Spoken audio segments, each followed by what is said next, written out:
Imagine a year where the real-life story of British prisoners escaping a German camp is overshadowed by the Americans. Look how great the Americans are. Look at what they're doing. Oh, yeah? What year is that, Sango? Oh, well, Australian man, that year's 1963.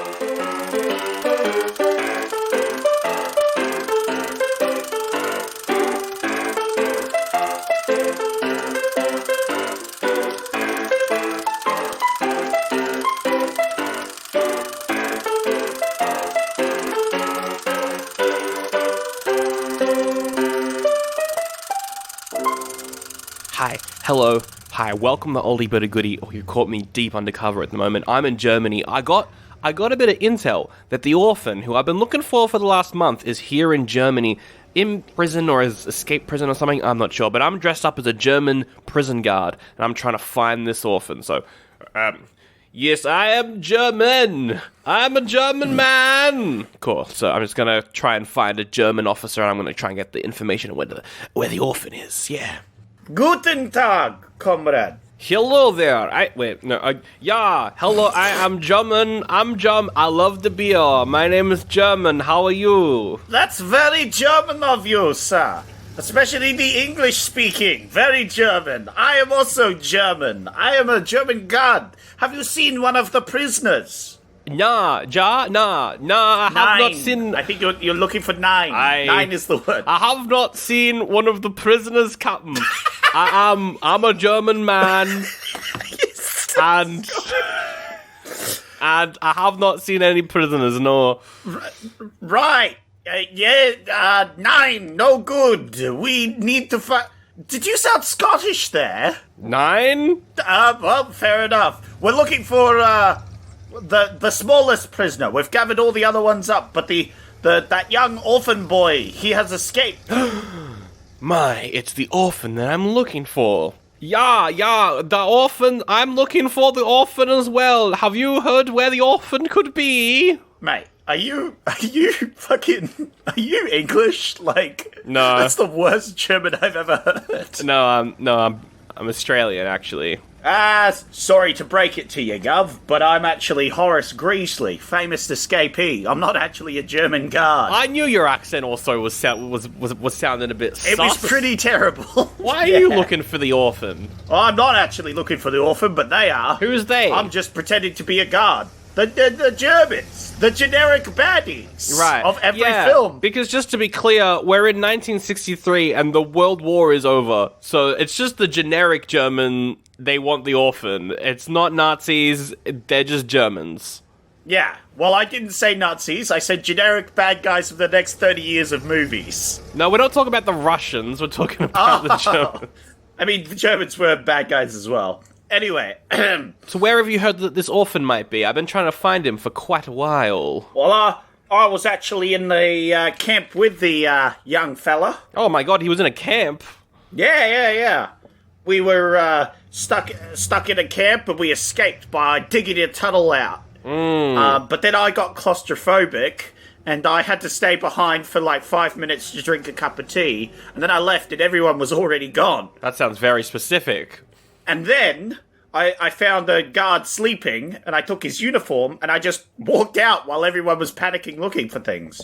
And then now I'm stuck here looking for people who've escaped, and, well, anyway. Alright, well, how about you stick with me, and I'll find you a way to escape, and also, we'll find that orphan that I'm looking for. That's good, because he had, he was talking about some grand plan of his. I don't know what it was talking about. Plan of his. Very interesting. Yeah, he kept talking about this Sandro fella and what a dickhead he was. Well, that's not me. He called him a C-section. I don't even know what that means. Oh, that's definitely not me. Anyway, I need to do a podcast. How about, are you okay with letting someone do a great escape into your head? No, that sounds all... Oh my god, Zach, you're here. Yeah. I thought I was going to be in a German, but apparently I'm in a British soldier who's just escaped a lot. You are in a British soldier who's escaped a lot. And that makes sense, because this week on the show, we're talking about The Great Escape. I hate to break it to you, but the escape kind of sucked. What do you mean? It was a pretty bad escape. What do you mean this was a bad escape? What do you mean? Good movie, though. Good movie. I do like and we're going to see this a lot during the 60s. A lot of movies just called The Great Something. They're snagging that up before someone else can. Exactly. So this movie being called The Great Escape is like, it's a pretty good, like, it's an impressive escape, but it's not the greatest escape ever. Yeah, but the pretty good escape doesn't sound as well. The decent escape. But we're going to be talking about that. Spoilers, non-spoilers, and then we'll get into some spoilers. I'd say watch this if you haven't yet, but also, in terms of spoilers, you probably know everything already, so it's fine. The prisoners, they try and escape. Oh my god. That's the... crap, I said that in the spoil section. No. Yeah, no, my girlfriend, I was like, do you want to watch this with me? And she was like, no, I've already seen Chicken Run, so I don't really want to watch The Great Escape. Honestly, Chicken Run, exactly the same movie, down to the T. I feel pretty much. Even the bit where the Germans were going to bake the British into pies. Man, I haven't seen that movie in so. I kind of want to rewatch it before the second one comes out, but I also don't want to watch the second one.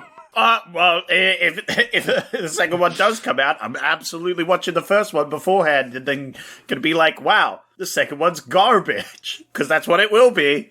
This first one's just The Great Escape. Yeah, but funny. So The Great Escape has some very interesting people. It has a lot of people, though. There's a lot of characters in it, and they're all boys as well. Yes, and it's a long movie. Yeah, where were my girls, There's none in the movie. There's actually none. There was a lot of characters. It's a long movie. It's a very long movie. This movie could have been an hour and a half. I'm just going to throw it out there. I think it's just under 3 hours. Maybe not an hour and a half. 2 hours, I think. Yeah, I don't know. I think there's a lot... In the last bit, it drags a bit, I think. Yeah. But, it's not bad. It uses its 3 hours well. Yeah. It's like nowadays it would have been 2 hours. But it's definitely a longer movie. I think it's a pretty good longer movie. Also, it does have, it kind of stops for 5 seconds in the middle. If you're watching the most recent, remastered version, which is what we did, it stops for 5 seconds in the middle. So there is space for an intermission if you want one. Yeah. I think there's, you can cut this movie down to 2 hours and a half without destroying what it is already, and then I think you could cut it down to 2 hours and cut some stuff out. Yes, you'd have to cut a lot of the ending out, but I think you could definitely get it down, because I think with this movie, I love the first 2 hours, which is the planning of the escape, and then most of the escape itself. Yeah. The ending drags a little bit. Yeah. Just a little bit, but it's also where most of the action is, so I think as well you kind of want to keep that in there. But no, I think this is really, really good. This is one of my favorites of the year so far, I reckon. Oh, really? Wow. Yeah. I thought it was good. Probably not one of my favorites. Okay. But it was good. There was just a lot going on, and I feel like it was a little hard to follow at times. Okay. But I kept through it, and it was fun, I liked how it was a little bit more realistic than I thought it was going to be. Yeah, I really liked that. I liked how a lot of the Germans in this, until you get to the ending, are just people doing their jobs. Yeah. They don't even like the Nazis or the Third Reich or the Gestapo. They don't even like them. They're like, I guess we gotta... you can't escape. Come on, guys. Stop trying to... Fuck's sake, guys. Come on. Yeah, no, at the start of the movie, and this is a bit of a little spoiler, just at the start, the guy's like... Yeah, we expect you guys to escape, because that's what a soldier's got to do. You got to escape, and we're okay with that. They're very open, they're like, yeah, we're jailers, and you're fucking jailed up. You're gonna try and escape. We're gonna stop you. That's the whole deal here, right? Yeah. He's not either. He's not he's not, Nazi saluting, goose stepping all over the place, Exactly. But which is cool. I like that in the movie, that it really wasn't anti-German. It was just pro-American. Yeah, that's the main thing about this movie is that even though it is about British soldiers, it's got a pretty big American agenda. We'll get to that in spoilers because oh boy, do I have historical accuracies out the wazoo to talk about with that shit. Yeah. I like that in war movies though. I like that in war movies when it's just the soldiers and it's like even like it doesn't really matter what side they're fighting for. They're still just kind of people. Yeah, you know what I mean. Yeah. Well, that's the thing, because in wars, there's the extremist sides on both ends that are fighting each other, and then there's the people caught up in between. And these are really people that are caught up in between. Yeah, no, definitely. And I think that's really good. I like that angle of it. I like how goofy this movie is, too. It's very funny. It's very goofy. It's very silly. Like, some pretty dark stuff happens in it, but the whole time it's got, like, the Police Academy theme going on in the background, while there's fucking slapstick and people falling over. Yeah. I couldn't get that theme out of my head once it started playing. I was like, no! It's Police Academy all over again! No! That's probably why I wanted this movie to finish so much earlier, is because I just didn't want to hear the Police Academy theme play again. The Police Academy theme, yeah. Well, the music is by Elmer Bernstein, who didn't do the music for Police Academy. But he did do the music for Ghostbusters, so I don't know. Oh, wow. Yeah. Well, there you go. Yeah. Hey, Ghostbusters is just a little bit of an iconic soundtrack. Just a little bit. So, yeah. No, I think it's good stuff. In terms of non-spoilers, what parts do you think dragged for you? Was it the large amount of characters? That wasn't too bad. I mean, it was a little hard to follow when they're jumping around between these characters. No, the inconsistent accents didn't help either. Yeah, true. That was something really good. Because, of course, they've got British people playing German officers, and then British people playing Australians and Americans, but also they're pretending to be Germans to not get caught. So it was a little all over the show with that. Yes. But hey, look, I can't fault him. My accent sucks, so yeah, I think in particular with the Germans it was bad. The Germans was pretty bad. But fucking hell, yeah, there's an Australian character in this, and the only reason you'd know he's Australian is because he has to say he's Australian. Yeah. For you to get that he's Australian. Other people are like, oh, I wish he was back with his kangaroos, and I was like, oh yeah, that's right, he's meant to be Australian, not British. I didn't realise he was Australian until that kangaroo comment. Yep. They may have mentioned he was Australian at some point, and I totally missed it, and then they were like, oh, go back to your kangaroos. And I'm like, what? What? Oh, he's Australian? What? Yeah, he's meant to be Australian. I'm trying to see, the actor I think is James Coburn, who I don't think is Australian. No, he's American, obviously. Yeah. So, yeah. But we do have some pretty good actors in here. Oh, yeah. Mr. Steve McQueen is the motorcycle man. You probably know him from all the posters and stuff. He's in The Magnificent Seven and stuff. He's good in this. The other American too. He was the Scrounger. The Scrounger. The Scrounger. Is James Garner, and he had a really strong like James Bond vibe to him. I liked his performance as well. He was cool. That's it. He's good. Some great British actors in there as well. Richard Attenborough, who is the guy who makes Jurassic Park in Jurassic Park. Wow. He's the main British guy. He's the guy who comes up with everything. It's kind of cool that John Hammond is in this. Wait, that's John Hammond. No way. I had no idea that was John Hammond. Yeah. Holy crap, that blew my mind just now. I just like I got two pictures of their face, the young one that I've just seen and John Hammond, and I smushed them together. I'm like, and it's a match. In my head, I did that computer match thing, and I'm like, whoa, that's the same guy. He's pretty good. Yeah, wow, that's great. He's great in this role. I got really big Orson Welles from The Third Man vibes from him. I thought he was good. I liked the elite aristocrat guy, the bird fanatic. Oh, he's great, yeah. Yeah. He's great. The Forger. That is Donald Pleasance. Well, he was pretty pleasant. He's good. He is in Halloween. He's the Doctor in Halloween. Ooh. And then he came back a bunch for like Halloween, like other like Halloween sequels and stuff. That kind of became where he got his money from. was just constantly going back to the fucking Halloween franchise. Yeah, he's great in this. I loved him. I think him and the American Scrounger guy, their chemistry for the whole movie was probably my favorite in the film. I mean, they had, like, a plot, an arc. They had an arc, which was pretty good. But yeah, it's very, like, procedural. Like, the movie's just goes through how you escape, and the detail in this is so, like... There's, like, for example, there's a whole scene where they go through the clothes that they're gonna make and how they make the clothes and stuff. And it's like, it's cool. It's like, it's weird because I know it's probably not, like, super historically accurate. Like, you know, this isn't based off a true story. This is just, like, a sort of amalgamation of true stories. It is based off a true story, but it's changed so much that it may as well not be. Yeah, that's what I sort of mean. But it's very realistic. And I like all the details that they give. Also, it was very chill. The British / American / one Australian / whatever are left to kind of do what they want. Which is interesting.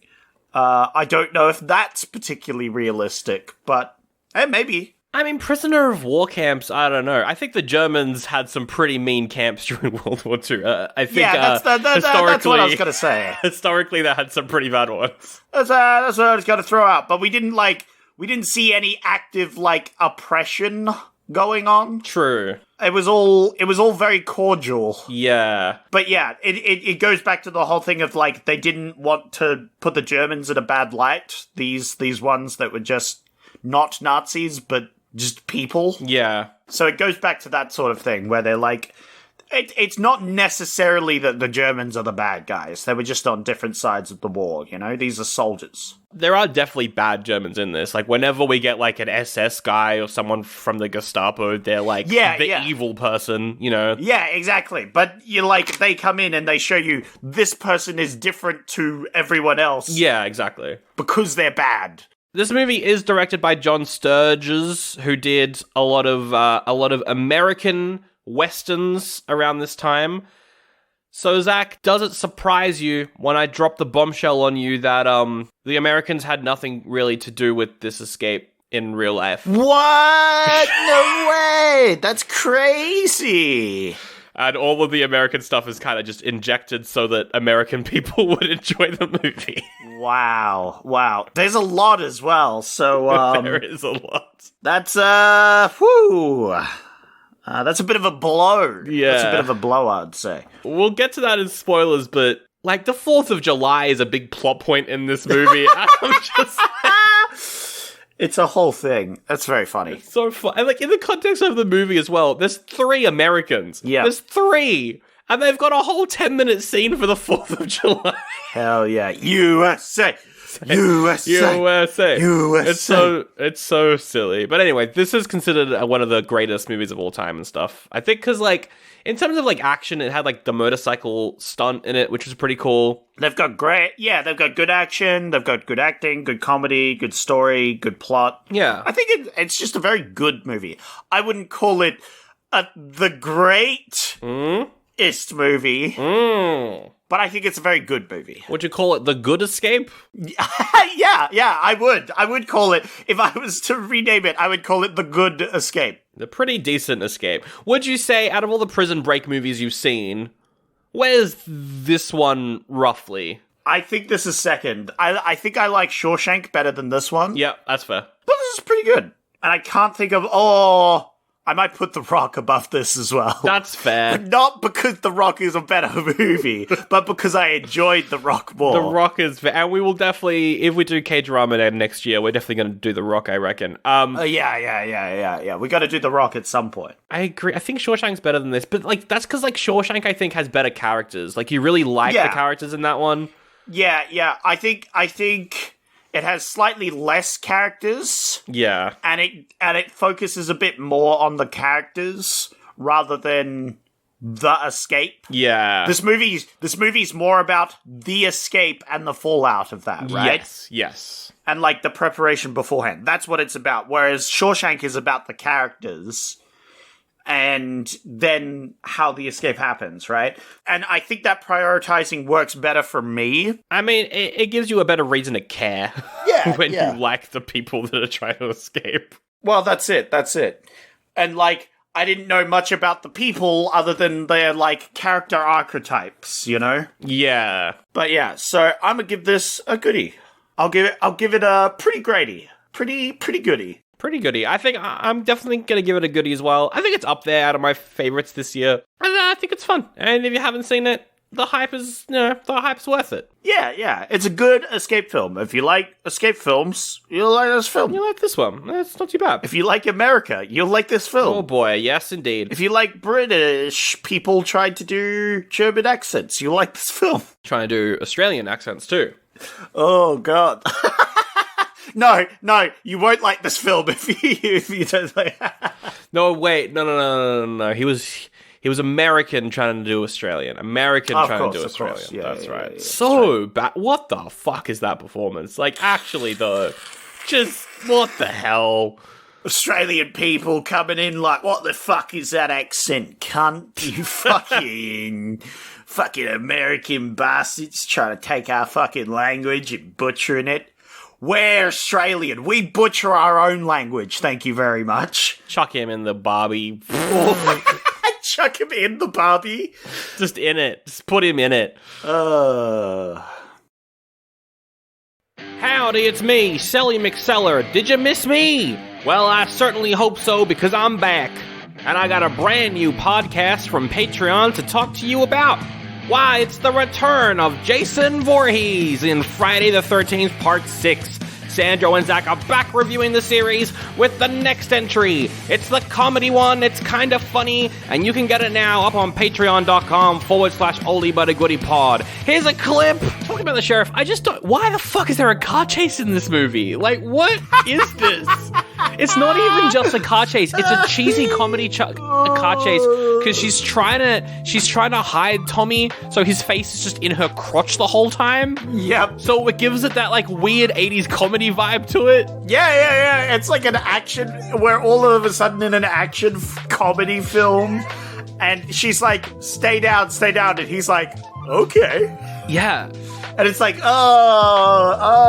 what is happening in this movie? It does become comedy action instead of comedy horror for a second there. It's very silly. Now, I know that might not sell the movie very well, but it's definitely selling the episode. Go to patreon.com/oldie-but-a-goodie-pod and get that review of Friday the 13th Part 6, Jason Lives. They're doing Part 7 next month as well. I can't wait. My name's Sally McSeller. I'm an American. Oh, also ad-free episodes on Patreon too, I guess. Alright, well, let's get into some spoilerific details. I want to get into the historical stuff, but I think we should probably go through what the escape is. I don't want to go through the plot of this, because there's so much. There's a lot, but we can jump around, we can point out bits we like. Yeah, for sure. Yeah. Well, the escape itself is, they're building 3 tunnels.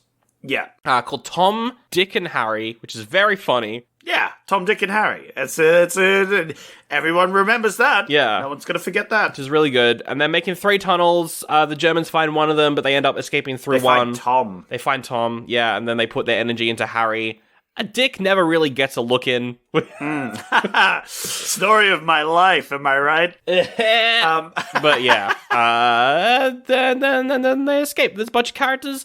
There's the people who lead something called the X Organization, which is basically an organization of British prisoners who just try to escape everywhere. Well, they organize their escapes, right? Instead of having lots of different people doing lots of different escapes, they make an organized group. They make approvals for escapes. They we'll go over your escape plan and we'll approve it or not, that sort of thing.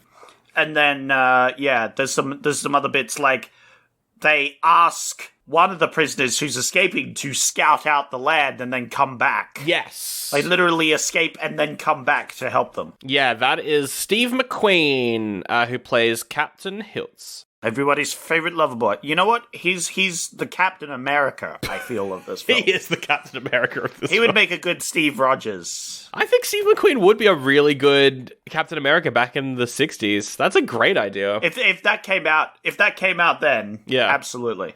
He's good in this. I do like him in this. He did most of his own stunts as well. The whole thing with the motorcycle is not in the actual Escape at all. He just wanted to do motorcycle stunts on film, so they put it in there. I mean, if the man says he wants to do motorcycle stunts, you let him do some motorcycle stunts for your film. You put him in there. Yeah, just slap it in there. I mean, it didn't take away from the film. It was cool. Yeah, no, he's good because he's like, they kind of use him as a distraction as well. They let him escape with this other random guy, just so that they're caught, so that the attention is taken off of the tunnels. Yeah, That was quite cool. Well, that's it, right? They allow some escapes just so the Germans don't get suspicious, right? They're like, oh, we've got a few escapes, but they failed, that sort of thing. R.I.P. the Scottish or Irish dude? I think he was Scottish. The guy where you said, oh, that other guy, and I was like, oh man, he was the like digger, and so Steve McQueen and him were trying to escape, and of course the other guy was like, he was getting a bit stir crazy, so he just tried to like jump a fence at one point and he gets shot. Yeah, that is... Yeah, he's Scottish. The Mole is his name, Mole. which feels racist, but anyway. I liked a lot of the details in this about them escaping, just small stuff like the color of the dirt that they're digging starts to change. Yeah, that was pretty good, right? Because they're digging underground, and of course you get through the compound, you get to the other side, it becomes a different type of dirt. Yeah. And then they have to, like, hide the dirt, and that becomes, like, a plot point for a bit, where they're trying to figure out how do we dispose of this dirt without the guards figuring out, because if they see different colored dirt, they're going to be like, that's sus AF. These prisoners are sussy barkers. So they have a great system for getting rid of the dirt, which is they have, like, socks filled with dirt that they keep in their trousers with little strings attached, and then they walk over to the prisoners that are gardening, and they like pull the strings to let the socks open, so they like pour dirt out of their trousers as they're walking over the garden. Yeah.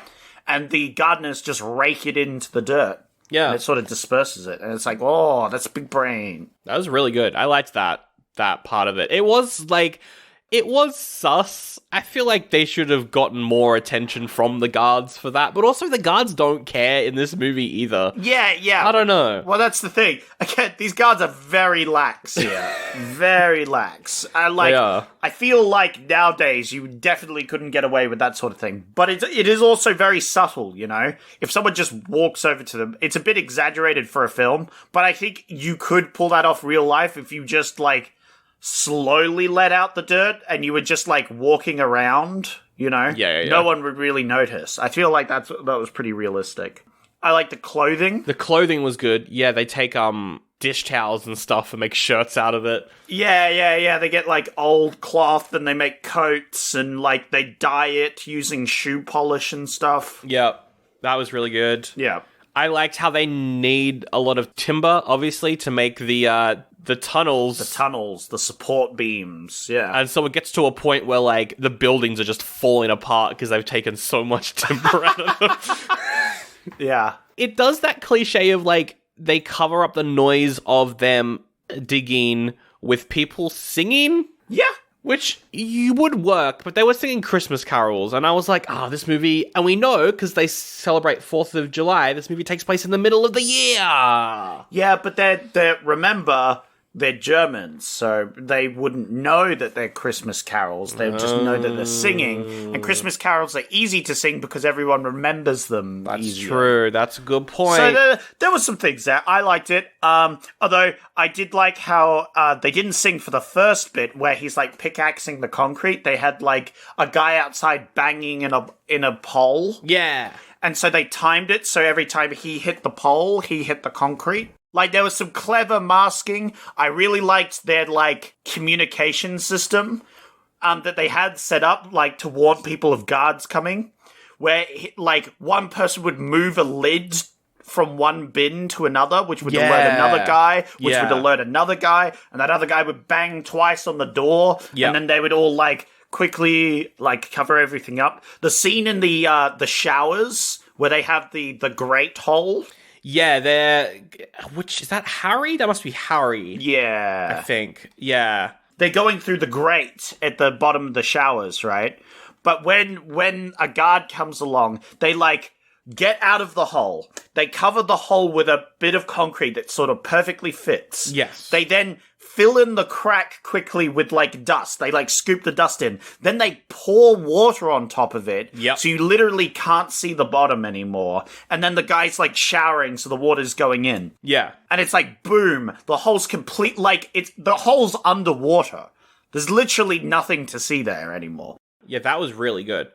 I liked the entrance for Tom as well, which they've put underneath an oven. Yeah, that was really good, right? Yeah. They literally have, like, an open oven, which they keep constantly lit. So it's like, well, yeah, people aren't going to search for a hole underneath an open fire, right?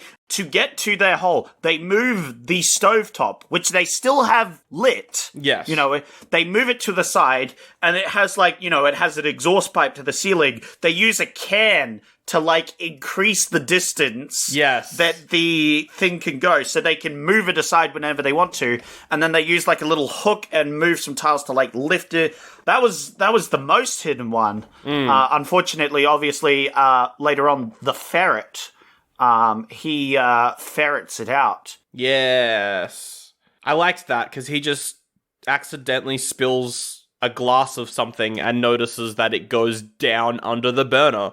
And we're like, oh, there's obviously something there. Yeah. You know, that was a really... Because, like, that's the thing with these movies.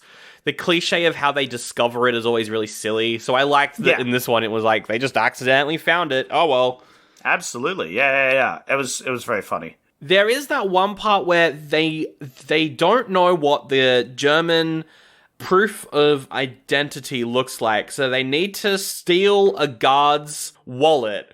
And the scene of this, it's so stupid. So the American guy is like, hey, I'm like James Bond, but I'm American. Hey, Mr. God, you gotta come into my room. I'm gonna make you some coffee, some real strong coffee. And the German guy's like, oh yeah, coffee? We don't have much coffee. I'd like the coffee. You are butchering the scene already, because he's schmoozing up to the guard, right? He's like, hey, we're best buddies. He, like, listens to the story. The guard's like, yeah, it's pretty shit with the whole Nazi regime.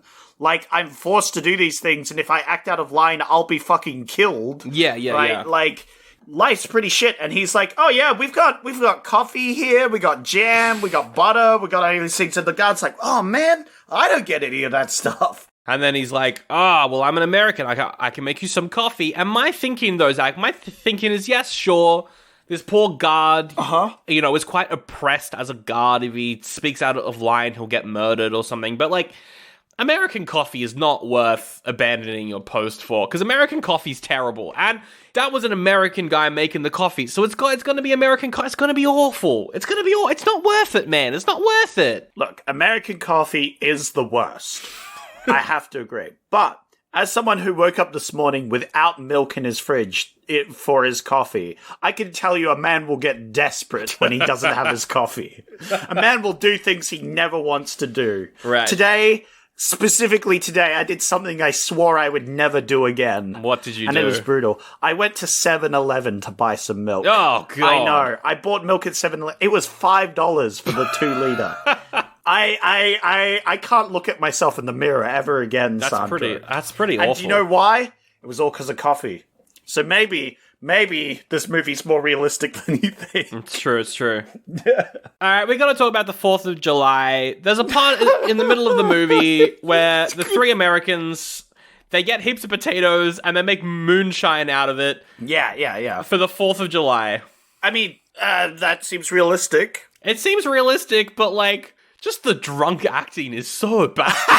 so bad. The next bit after making the moonshine is not at all. So they wake up everyone in the camp with their big like moonshine table. Yeah. They start celebrating. They literally start, playing music and other things. And all the British people are like, "What the fuck is going on?" And then one of them's like, "Oh, it's the 4th of July. They're celebrating independence. We're okay with this. We don't care. We're British, but we support your independence." And they're constantly saying down with the British and shit. Yeah. They've put American flags up in the camp. The Germans are gonna... This is not... Yeah. They wouldn't get away with this. It's so ridiculous, right? Because not only are they doing this in the German camp where they're making all this hoo-ha, they're also doing this with the rest of the camp being British. Yeah. And they're literally saying, like, "Down with the British." And the British are like, "Yeah, all right, sure, down with the British." And it's like, what? What? It is funny. They do make a big party. And I guess if you're prisoners, it's something different. And if you're offered moonshine, absolutely. But, like, it's very funny that they're having this very anti-British Yes. sort of thing while they're locked in a German camp with British prisoners. Yep. You feel like there would be some camaraderie there, but no, it's just very silly. It's very dumb. It's incredibly silly. And, like, the drunk acting is, like, they mix up words and stuff, but they're not even acting drunk. They just say lines that are written to be drunk. It is definitely some of the worst drunk acting, like pretending to be drunk we've seen. Yeah. It's probably the worst acting in the film. Yeah. Is when they try and be drunk. It's very silly. Very silly. And that's the scene where they discover the tunnel as well. After they discover the tunnel, everything starts to go wrong. So Yeah. the forger, the guy who's making the papers, the identity, passports and stuff, he's going blind. Yeah, his vision's starting to deteriorate. Yeah. My theory is cataracts, but it doesn't matter because this is a made-up film. My theory is the moonshine did it. Oh! That's my theory. He's been poisoned. Was all the plan. No. So his vision starts to deteriorate. He tries to pretend like his vision's fine. Yeah. Because he doesn't want to be left behind, but of course they figure it out. Like, he puts a pin on the ground, and, like, when they question his thing, he's like, "Oh, well, my vision's good. I can see that pin over there." And then the guard captain's like, "Oh, yeah, put this pin over here, like, by the door." And then he sticks his foot out, and, like, the guy just walks straight into his foot. That was pretty obvious, and it's like, yeah. So he's found out. But good old USA, the American, he's having none of it. He goes, "I don't care that he's blind. I'll take him because I'm an American and I'm better than you dumb British officers. I'm a hero. So I'll take care of him." And the other guy's like, "All right, well, if you're going to take care of him, then that's fine." Then that's fine. But Zach, he's not the only person who's compromised for the escape. Because here's the thing. The fucking scenes in the tunnel for this movie are so claustrophobic. I'm not that claustrophobic, but just seeing people, the way that they have it is like the tunnels aren't massive circle tunnels that you crawl through. They're quite narrow. And so they have a cart track thing that you slide across on to get from one end of the tunnel to the other. It's very well built. Like, it's so well built. The tunnel built. system is crazy. But it's so narrow and it's so tight. And whenever you see someone in the tunnels, it just, the whole screen is the tunnel and it looks so claustrophobic. And so it's very well shot. It's so good. And the one guy who is making the tunnels, the tunnel meister himself, reveals that he's claustrophobic at the end of the movie. And he's like, "I just don't want to escape because in the rush of everyone else being in the tunnel, it's going to make me just freeze up." Yeah. Like, the tunnel has literally, like, collapsed on him twice or something already. Yeah. The scenes where it collapses on him as well, they just cover an actor in dirt. I'm like, fucking hell. Yeah. It's pretty scary, you know? So you would understand. Honestly, it was pretty light, because what would actually happen is you'd have the dirt from, like 5 foot of dirt. That would crush a human. Like, you're literally crushed, you can't move. Cave-ins are brutal. They are very brutal. So these scenes were quite frightening. And you have about a coffin's width of, like, space in there up and down. Like, you're literally in a coffin-sized thing. I was terrified. That would frighten me. I wouldn't like that one bit. If I was escaping, I could probably have gritted my teeth and be pulled through it. If I had to crawl through it, I probably wouldn't want to do that. But sure. Pulling through it, I think I might be able to make it. But I don't have claustrophobia.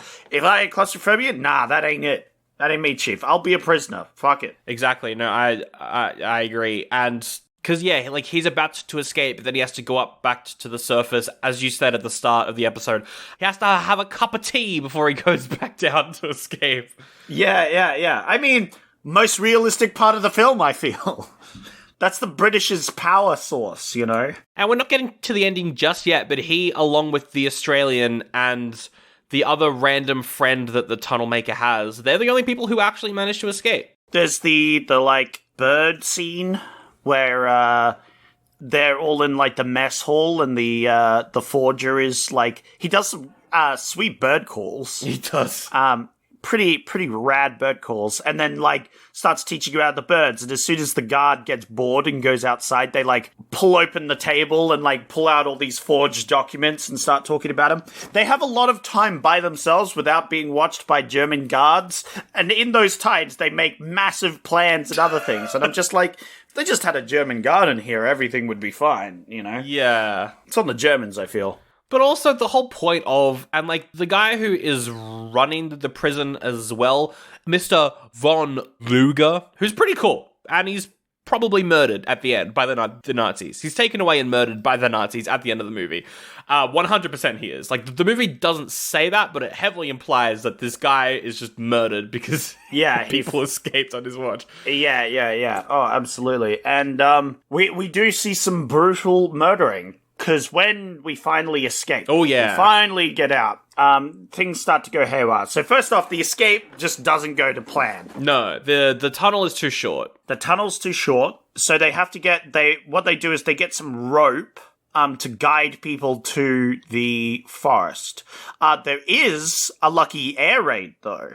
Yeah, there's an air raid, which means that the lights are off, which is bad for them in the tunnel, but good for them once they exit the tunnel, and then they can just run off into the woods.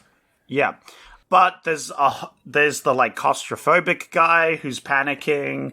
Oh my god, that was so fucking yeah, because he starts to panic as soon as the lights go down, and I was like, it's their chance to get out, but they're not going to be able to because he's just blocking the tunnel because he doesn't want to move. I was like, oh fuck, this is so tense. Yeah, it was very tense.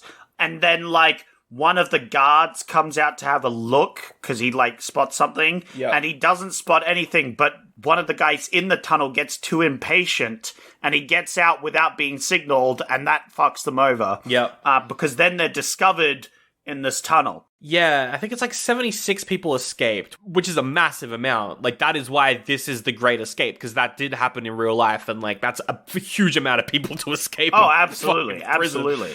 But the plan was even more. The plan was everyone, yeah, which I quite liked. Oh, yeah, and we haven't mentioned that the plan as well, Richard Attenborough's plan is not necessarily to escape and be free. It's to escape...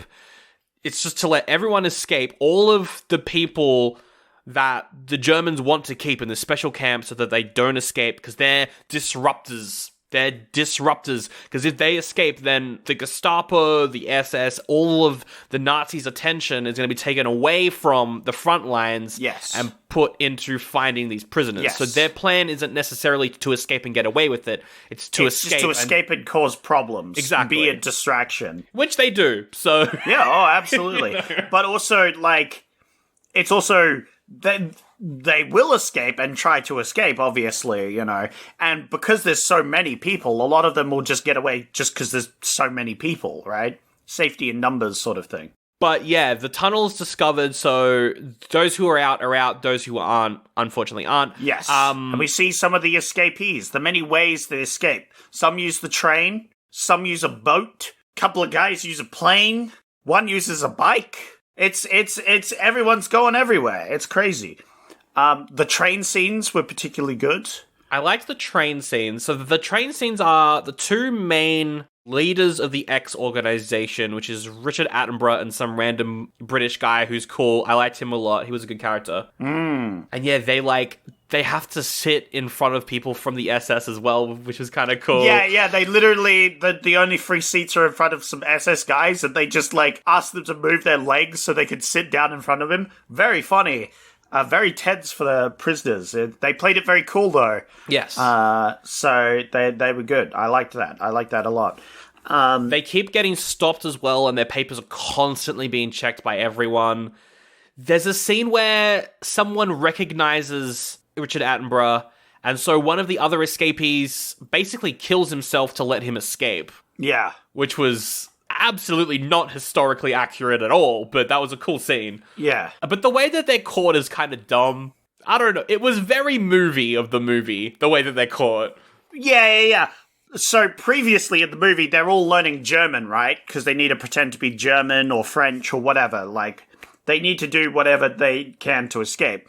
And in that scene, he speaks German, and the other British officer that he's speaking to is like, your German's very good. And he goes, oh, thank you. And he's like, idiot, you replied in English. Dumbass. That's the oldest trick in the book. They'll get you with it. And then in these escape scenes, the guy who told him that's the oldest trick in the book gets tricked by the oldest trick in the book. Where they speak in German, everything's good. And the German goes, good luck. And he goes, thank you. And then he goes, and they grabs him. Yeah. And it's like, dumbass. He fell for his own thing. He fell for the trick. And that was, I don't know. I think it's a dumb movie moment. I can say that, though, because, spoiler alert, that did not happen. I've got a bunch of other facts that I'll get to later, though, about the real life stuff that happened. But yeah, that's how they're caught. We have, the two guys in the plane is the American and the blind guy. They're flying a plane to Switzerland, but they run out of fuel, so they crash. And then the blind guy is just shot dead. Yeah. Which is pretty brutal. Very sad. Yeah. Out of all the characters. Well, that's it. And, like, he didn't realize he was about to get shot because he couldn't see who was coming up, right? So he didn't know it was coming either, which is also pretty brutal. Steve McQueen, he git's a bike. It's just a bike chase. Very Last Crusade. I don't know about you. That whole sequence reminded me a lot of The Last Crusade. Yeah, I mean, because it's essentially the same thing. Going around on bikes, being chased by Nazis. Yeah. Like, it's literally the same thing. I did like the bike stunt. Yes. Yeah, that was pretty good. It's a shame that it didn't quite work. Yeah, but, well, because he did all of his stunts aside from the last one, which I think is when he jumps it right into the barbed wire. I think that's the one that he didn't do, but the rest he did do himself. By the way, that's a scene where he's captured. He just goes flying into the barbed wire. Ouch. Ouch. Big ouchie. But that's how he's captured. And then, the guy who made the tunnel, he just escapes on a boat. He's okay. The Australian guy has an interesting journey. He goes to a cafe that just so happens to be run by the Resistance, and they smuggle him out after they get a bunch of, like, high-ranking Nazi officers killed, which was funny. It's pretty good. You know, it's like some people do actually escape, which is pretty great. Yeah. But a lot of them don't, unfortunately. And Zach, a lot of those that don't, what happens to them? Well, they get shot. First at the train station, there's one of the guys who didn't speak his German very well. Yep. There was a great scene where, like, one of the other prisoners, like, who was in the carriage beforehand, comes back a carriage and, like, tells him that they're checking passports. Tells him to give them passports. And so he does that, and he gets away with that. But once they get to the station, he gets discovered. He starts running. The German guard says in German for everyone to duck. But, of course, he doesn't speak German, so he doesn't hear it. So all the Germans around him duck, and he's just out in the open running. Bang, he gets shot. It's like, oh. That's smart and brutal. Yeah, that one was indeed. But what was even more brutal was once they collect everyone and they're taking them back, everything's fine. It's like, damn, we got caught. Well, back to cooking coffee and kicking our feet up and drawing. And then a couple of guards are like, oh, hey, we're stopped for a bit. Do you want to stretch your feet? Come on, guys, come out. They lead him out. bang, shoot him down dead. They're all so 76 people escaped. Yeah. 60, I think, were caught again, or maybe 61 were caught again. Yeah. 10 of them or 11 of them were returned to the prison. 50 were killed, which is awful. And we see von Luger being like, I didn't want this to happen. This is not me. This is the Nazis. But 50 of your men were killed. And I'm going to be killed now as well. Bye. Yeah. I feel like I knew that's how this movie ended. I think I was expecting it. I don't know. It's because the movie is very funny and it's very jovial until moments where people are killed, but then it gets happy again. And just for the ending to be everyone is shot dead execution style is so brutal. Yeah, that it's a keep your chin up sort of movie up until that point where it's like, oof, things are going wrong. It is not good. But it does end with, because there's the one guy, he's like the British officer, I think. He's got a crutch. He's like walking around with a crutch and stuff. He's the one who talks to von Luger. He's like, well, technically they succeeded because this drew a lot of attention away from the war. Yeah. And then, it ends with Mr. Steve McQueen being thrown back into solitary confinement. Yeah. As he starts to plan another escape, maybe, probably. It's probably what he's doing. Bum, bum, bum, bum, bum, bum, bum.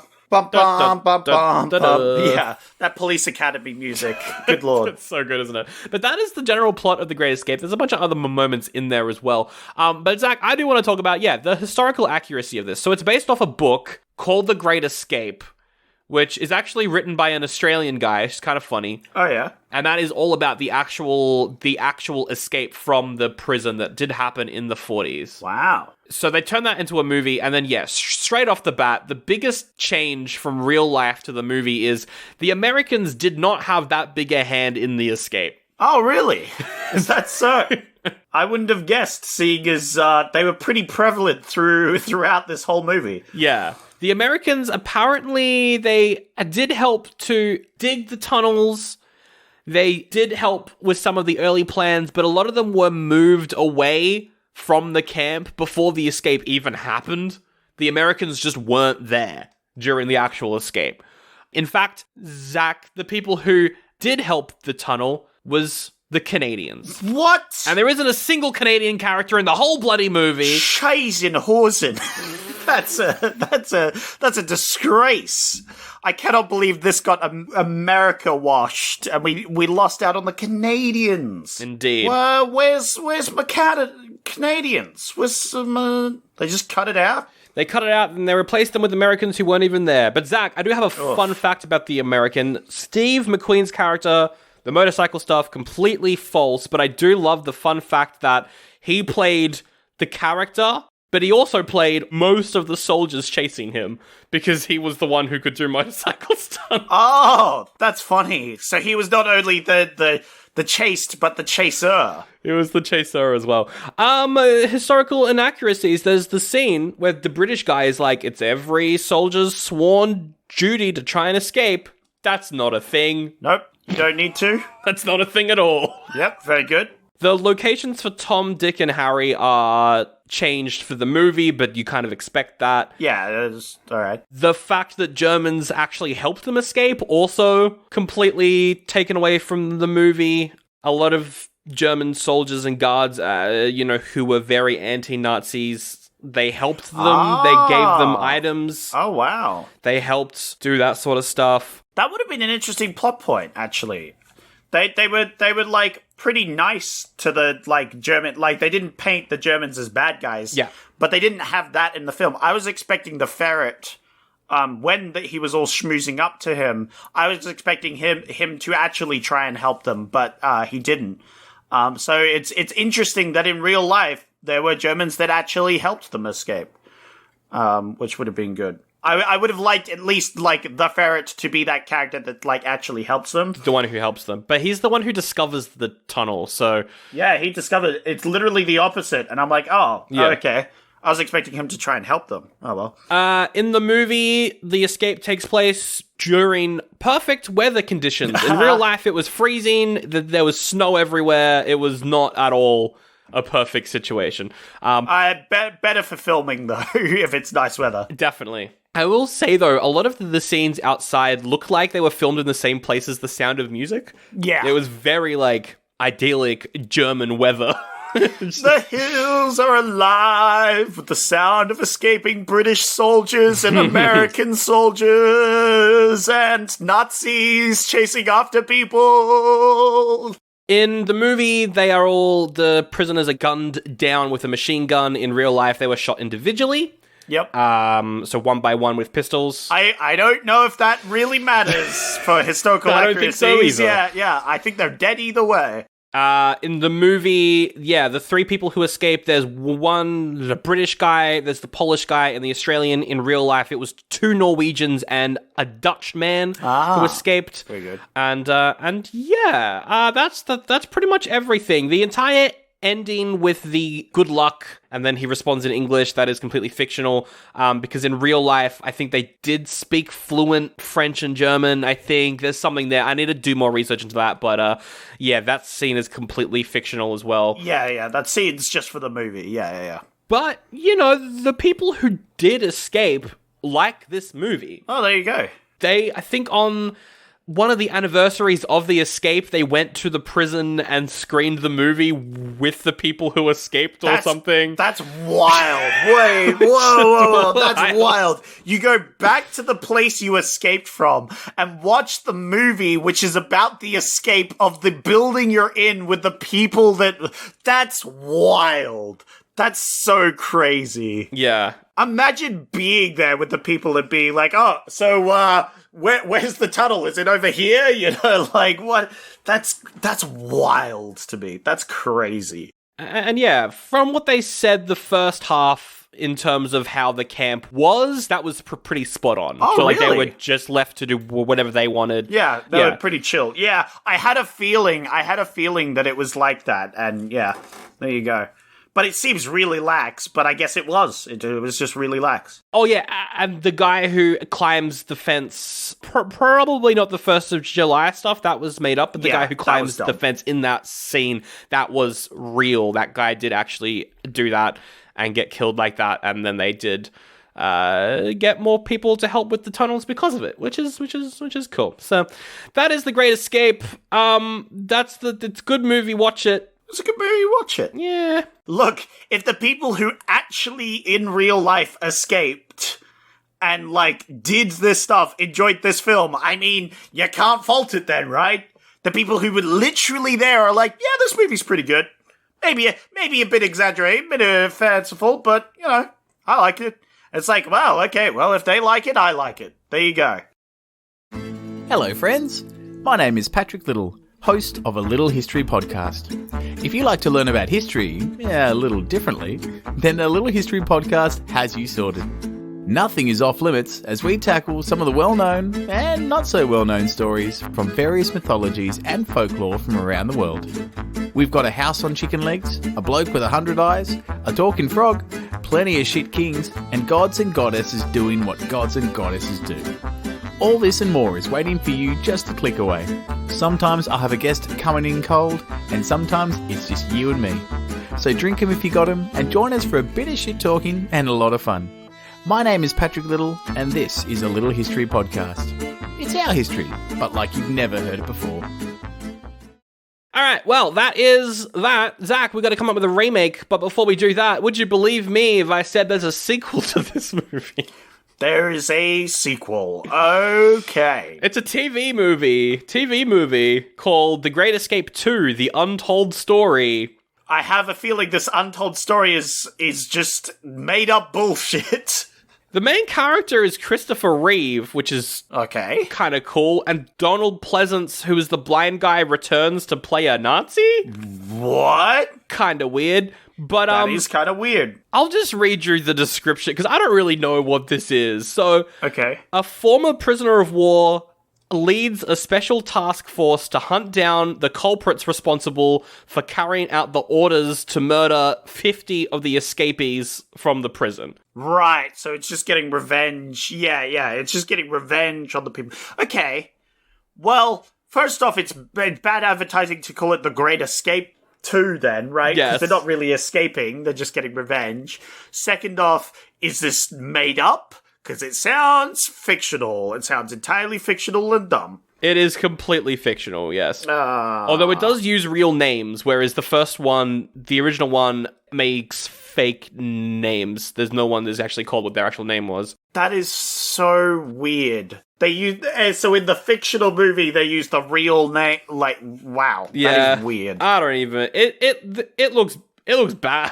I'm not watching this. I'm gonna skip on that one. Yeah. No, thank you. But we got to come up with our own remake of The Great Escape. There's so many characters in this. We really have to pick and choose who we want in our film. Yeah, I think we'll probably cut down on characters in general, but we still only need to pick like 5 of them in this film. Yeah.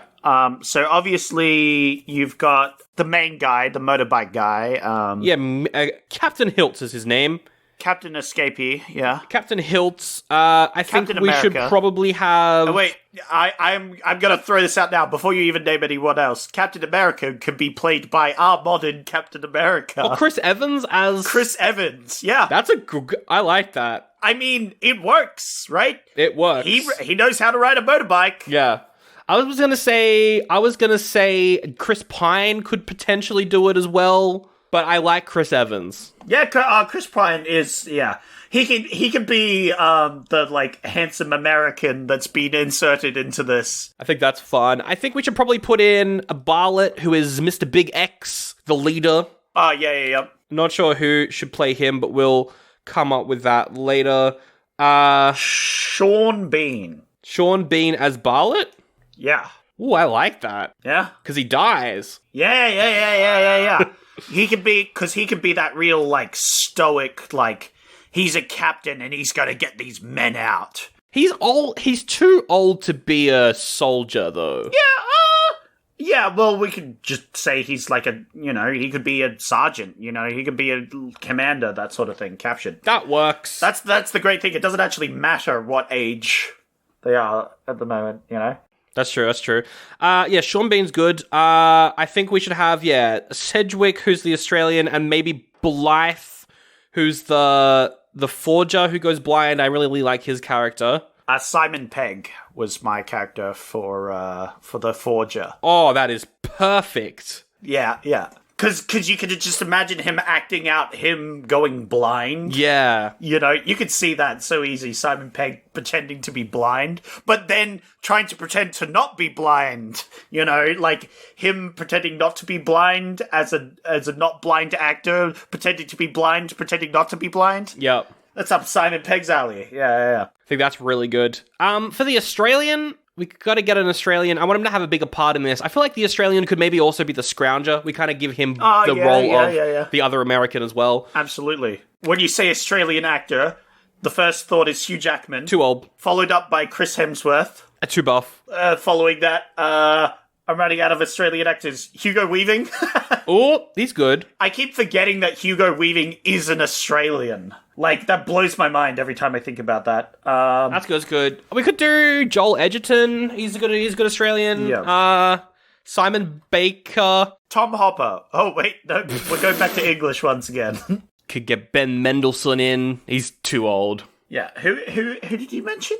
Joel Edgerton, who is Uncle Owen in the prequels, the Obi-Wan TV show. He's in heaps of stuff, actually. He's in a bunch of really good shows. Oh, yeah, he has a bit of that Australian vibe.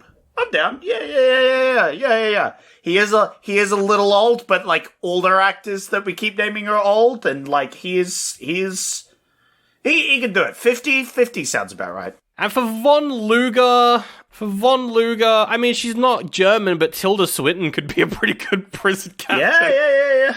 I immediately thought of Christopher Waltz, but only, but only because, he's done that before We know Yeah. we know he would make a great, German bad guy. Yeah. Christoph Waltz would be very, very good. But I think that's cheating. I don't know.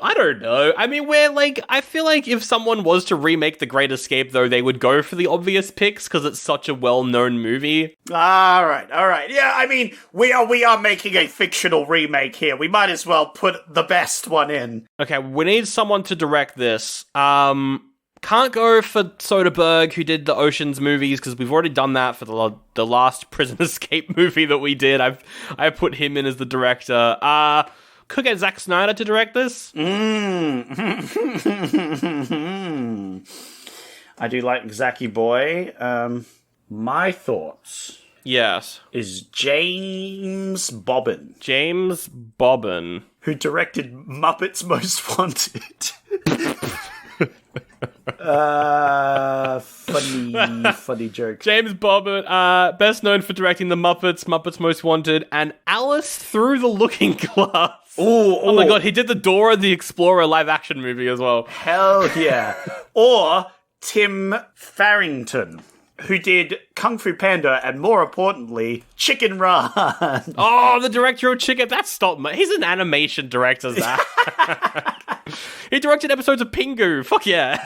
Yeah, but maybe this could be his breakout, real life movie, I don't think he directed that. He's the set designer. I don't think he directed. Oh, yeah, sorry, he's the art director, lol. Then maybe that doesn't work. Yeah, maybe you're right. I'd quite like Nida Manzoor. She had a movie come out this year. Her first movie was called Polite Society, which was kind of like a heist. It was like martial arts heist comedy thing. She's done episodes of Doctor Who as well. I don't know if that's the vibe we want. Her stuff is quite stylized. What about Michael Bay? Director of everyone's favorite escape film, The Rock. Michael Bay. I mean, I was gonna say Guy Ritchie, who's like the Michael Bay of heist movies. Guy Ritchie. I like that better than Michael Bay, at least. Hey, the 2009 Sherlock Holmes was a banger. I know you like it. Yeah.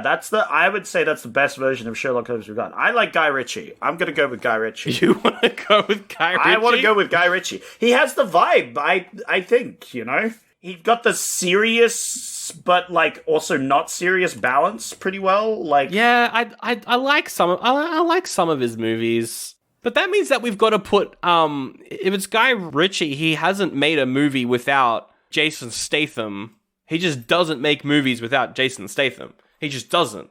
So does that mean that we put Jason Statham in the movie? Who would he play, though? Yeah, well, we don't necessarily have to have him as one of the tag actors. Maybe we do, but he could be like the Scottish guy who dies by trying to escape. You're like, there's a lot of roles in this film that he can fill. Like, he could just be a random officer. He could be the charming guy, that tries to charm up the guards. He could be the guard that gets charmed. He could be a guard. Yeah. Anyway, that's the remake. That's Guy Ritchie's The Great Escape.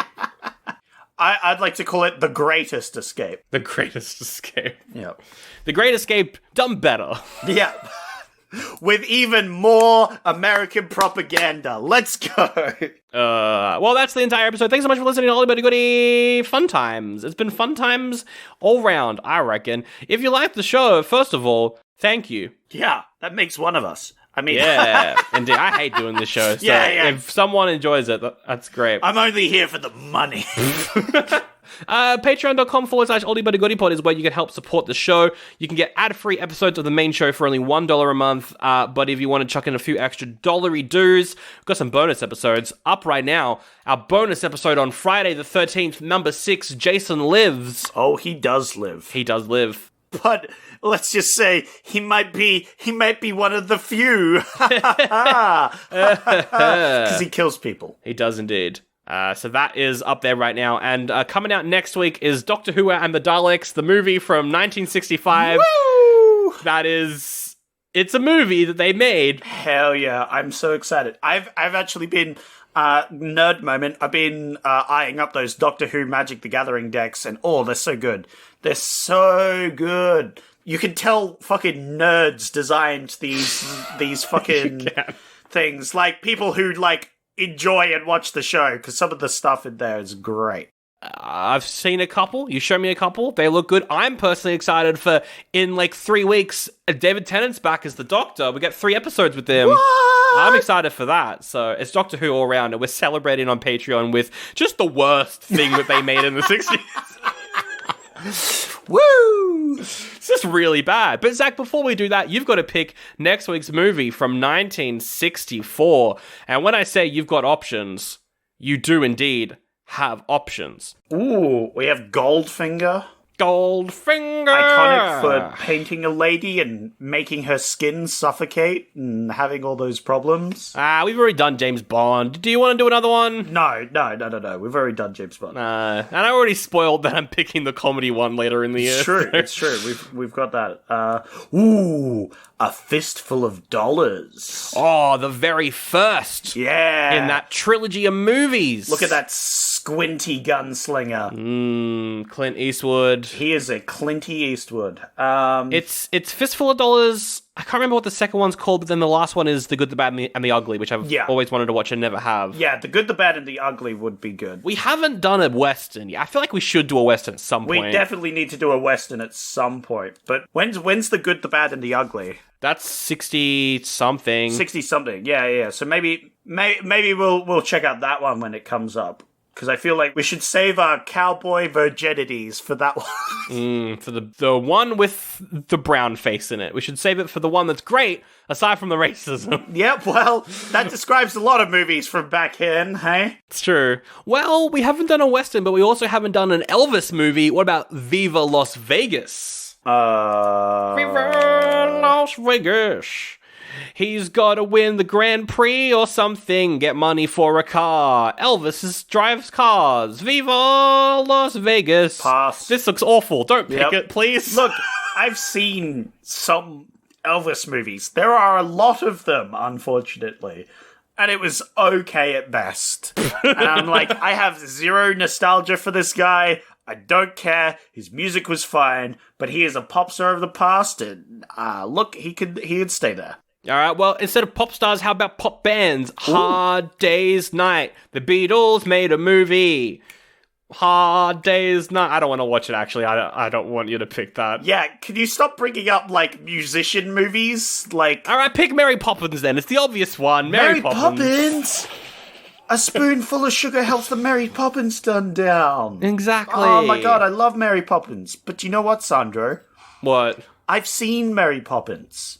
You've seen Mary Poppins. Everyone's seen Mary Poppins. So why should I do that one, Sandro? When I have a far superior option. Is it The Train? Classic horror film The Train? Nope. Is it The Last Man on Earth? Is it the sequel to that would be pretty the good. Pink Panther called A Shot in the Dark? Ooh, that would be pretty good. No, I've got an even better choice than that, Sandro. I'm worried. What are you picking?